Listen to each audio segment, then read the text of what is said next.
warahmatullahi wabarakatuh. Perkenalkan, nama saya Nabila Putri Zahira, nomor BP 200-105-2078. Saya dari kelas 1C D3 Teknik Telekomunikasi. Dalam video ini saya akan menjelaskan jawaban tentang video UTS Medan Elektromagnetik. Baiklah, saya akan menjawab pertanyaan soal UTS Medan Elektromagnetik. Soal yang pertama, jelaskan sistem koordinat kartesian pada gambar 1.2 dan jelaskan komponen vektor dan vektor satuan pada gambar 1.3. Baiklah, ini adalah gambar pada 1.2 dan saya akan menjelaskannya. Sebelum masuk penjelasan pada gambar 1.2, saya akan menjelaskan terlebih dahulu apa itu sistem koordinat kartesian. Sistem koordinat kartesian adalah sistem koordinat yang menetapkan setiap titiknya. Sistem koordinat kartesian ini merupakan sistem koordinat yang paling sederhana. Dan saya akan menjelaskan yang ada pada contoh gambar 1.2.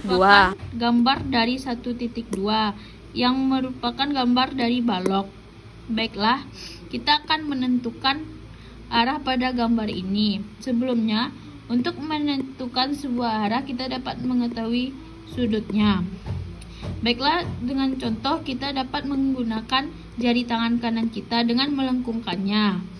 Dan setelah kita melengkungkannya, arah jari kita itu akan berada pada putaran sumbu X ke arah sumbu Z, dan ibu jari kita akan berada ke arah sumbu. Ini merupakan gambar dari 1.3.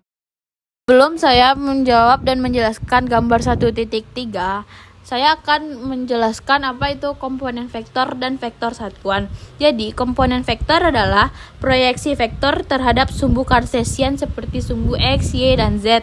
Dan vektor satuan adalah vektor yang ruangnya itu sudah dapat diuraikan. Pada 1.3 tentang komponen vektor.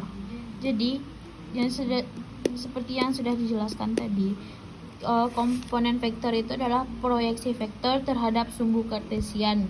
Seperti sumbunya itu sumbu X, Y, dan Z.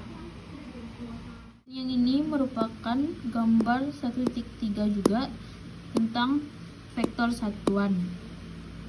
Yang besar satuannya dan arahnya itu sesuai dengan ruang yang telah diuraikan. Ini adalah soal nomor 2, yaitu jelaskan perkalian titik pada gambar 1.4 dan jelaskan perkalian silang pada gambar 1.5. Ini merupakan gambar tentang perkalian titik. Sebelum saya menjelaskan tentang gambar 1.4, saya akan menjelaskan menurut saya perkalian titik itu merupakan atau sama dengan perkalian saklar. Contoh rumusnya, A kali B sama dengan mutlak A kali mutlak B kali cos theta AB. Perkalian titik. Jadi komponen yang berada pada saklar B ini berada dalam arah vektor satuan A. Dan arah vektor satuan A ini ialah B dikali dengan gambar pada 1.5. Saya menjelaskan tentang gambar yang ada pada 1.5 tentang perkalian silang. Saya akan menjelaskan apa itu perkalian silang. Perkalian silang itu bisa disebut dengan atau sama dengan perkalian vektor. Dengan rumusnya, salah satunya itu A kali B sama dengan A dikali mutlak A kali mutlak B kali sin theta AB. 1.5 tentang perkalian silang. Maksud dari gambar ini adalah jika arah A dikali B ialah arah majunya sekrup putaran kanan. Jika A diputar ke arah B, maka sekrup akan membalik dan akan menjadi vektor A dan B. Nomor 3. Jelaskan sistem koordinat tabung dan transformasi dari atau ke koordinat tabung dari atau ke kartesian pada gambar 1.6 dan 1.7. Merupakan gambar 1.6. Ini merupakan gambar 1. Sistem koordinat tabung dan transformasi dari koordinat tabung ke kartesian. Sistem koordinat tabung yaitu merupakan 3 dimensi dari koordinat polar.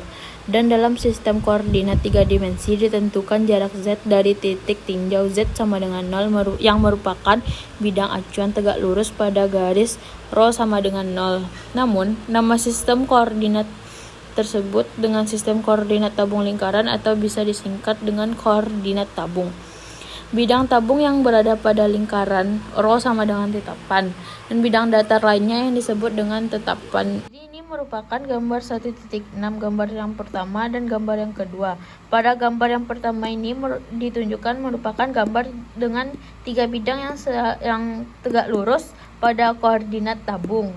Dan gambar yang kedua itu 3 vektor satuan dalam tabung. Ini merupakan gambar yang berada pada 1.7 yang membahas tentang hubungan antara perubahan kartesian sumbu X, Y, dan Z, dan perubahan koordinat tabung pada rho ini dan Z. Tidak ada perubahan pada Z antara kedua sistem tersebut. Soal nomor 4, jelaskan sistem koordinasi bola dan transformasi dari atau ke koordinat tabung ke atau dari bola. Gambar 1.8 merupakan gambar yang berada pada 1.8. Alasan gambar 1.8 yaitu sebuah vektor titik P, maka titik yang sama berada pada sudut sebesar V, kemudian dia berada pada jari-jari sebesar R, kemudian berada pada sudut θ ke sumbu Z, dan hal tersebut dinamakan koordinat bola. Namun, titik P yang berada pada kulit bola, di mana titik P berada pada radius jari-jari bola. Kemudian, jika ditarik dari sumbu Z, maka berada pada sumbu 4 intensitas medan muatan, yaitu muatan titik, muatan volume, muatan garis, dan muatan. Intensitas medan muatan yang pertama muatan titik. Medan listrik oleh muatan titik. Dari medan listrik menuju vektor, menuju nilai dan arah, menuju arah bergantung pada muatan. Gaya antara dua titik sama dengan F. F sama dengan K kali Q1 kali Q2 per R kuadrat. E sama dengan F per Q. Dan E sama dengan K kali Q per R kuadrat. Kedua yaitu muatan volume. Muatan volume adalah jumlah muatan per satuan volume yang dinyatakan dengan notasi PV dan dalam satuan kolom per meter kubik dengan rumus AQ sama dengan PV kali delta V. Tiga yaitu muatan garis. Kecepatan muatan garis sama dengan rho kali L. Medan muatan garis digunakan untuk mengukur garis yang sangat halus dan jari-jarinya sangat kecil.